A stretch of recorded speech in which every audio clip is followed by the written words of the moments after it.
Bangla medium ধারাবাহিকের নতুন পর্বে দেখা যায় শাশুড়ি মায়ের কাছে পরীক্ষা দেওয়ার আগেই এবার ভিকির কঠিন পরীক্ষার সম্মুখীন হতে হলো ইন্দিরাকে।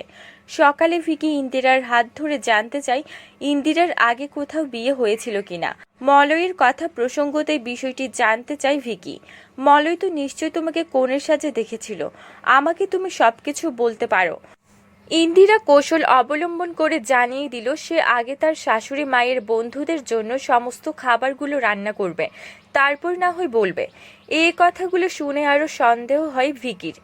আজ হঠাৎ ইন্দিরা সম্পর্কে এত কিছু জানতে চায়, আর ইন্দিরা তো জানে না এই ভিকি হলো সেই লোক যার জন্য বাবাহারা হয়ে গেছে ইন্দিরা। কিন্তু এসব কথা ভিকি জানলো কিভাবে সেটা তো আগে জানতে হবে, তারপর না হয় দেখা যাবে কি করার। তাহলে কি এবার শাশুড়ি মায়ের কথা রাখতে গিয়ে ইন্দিরা এবার পারবে সবগুলো রান্না একা একা করতে, নাকি তার আগে ইন্দিরাকে ভুল বুঝে দূরে সরে যাবে ভিকি?